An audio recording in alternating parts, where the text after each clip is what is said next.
اب بادشاہ نے سوچا کہ کیوں نہ میں اس لڑکے کا امتحان لوں۔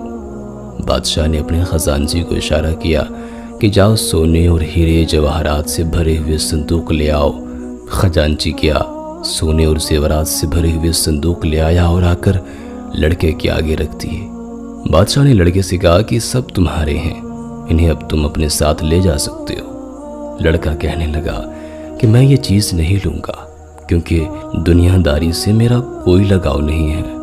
ہاں، آپ یہ سونے جواہرات میری طرف سے غریب اور ضرورت مندوں کے اندر بانٹ دیجیے تاکہ وہ اپنی زندگی کی ضروریات پوری کر سکیں۔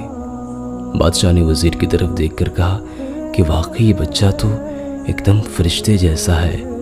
پھر لڑکا بادشاہ کے محل سے چلا گیا۔ کچھ سالوں بعد بادشاہ اپنے محل کے اندر بیٹھا تھا تو اسے دوبارہ ایک خیال آیا کہ کیوں نہ میں شیطان دیکھوں۔ پھر وزیر کو بلایا اور بلا کر کہا کہ مجھے شیطان دیکھنا ہے اور تم مجھے شیطان دکھاؤ گے۔ وزیر نے پھر سوچا کہ اسی بزرگ کے پاس جاتا ہوں اور جا کر شیطان کا پتہ پوچھتا ہوں۔ وزیر محل سے نکل کر بزرگ کی منزل کی طرف چل پڑا۔ کچھ ہی دیر بعد یہ بزرگ کے پاس پہنچ گیا اور پہنچ کر بزرگ سے کہا کہ بادشاہ نے ایک اور فرمائش رکھ دی ہے اور وہ کہتا ہے کہ میں نے شیطان دیکھنا ہے۔ کچھ سالوں پہلے آپ نے مجھے فرشتے کا پتہ بتایا تھا، اب آپ ہی مجھے شیطان کا بھی پتہ بتائیں تاکہ میں اسے لے جا کر بادشاہ کے سامنے پیش کر سکوں۔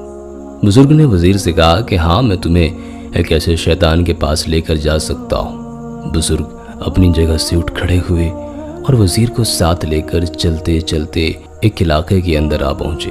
یہاں پر شیطان ایک جیل کے اندر بند تھا۔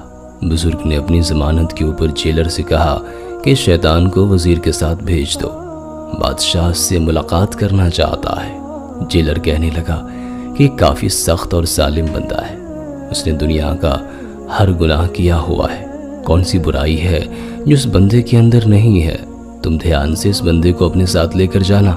جیلر نے 2 بندے اس کی سیکیورٹی کے لیے وزیر کے ساتھ بھیج دیے اور یہ شیطان کو ساتھ لے کر جنگلوں سے گزرتا ہوا بادشاہ کے دربار میں اسے لے آیا۔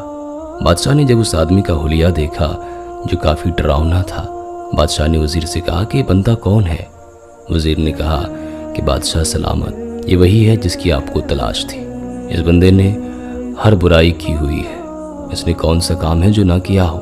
بے گناہ قتل کیے، اس نے شرابیں پی ہیں، اس نے لوگوں کی زندگی اجیرن بنا کر رکھی ہوئی ہے، اس کے اندر ہر قسم کی برائی پائی جاتی ہے۔ بادشاہ تو اس کی شکل دیکھ کر ہی سمجھ چکا تھا کہ واقعی کوئی شیطان ہے۔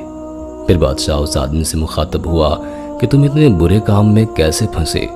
تو یہ آدمی کہنے لگا کہ بادشاہ سلامت، میں ایسا بندہ نہیں تھا، پہلے تو میں جب بچپن میں تھا تب مجھے لوگ فرشتہ کہتے تھے، جیسے جیسے میں بڑا ہوا برے لوگوں کے ساتھ رہنے کی وجہ سے میں عبادت سے دور ہونے لگا اور برائیوں کے اندر دھستا چلا گیا، اب واقعی میں کافی برا بن چکا ہوں۔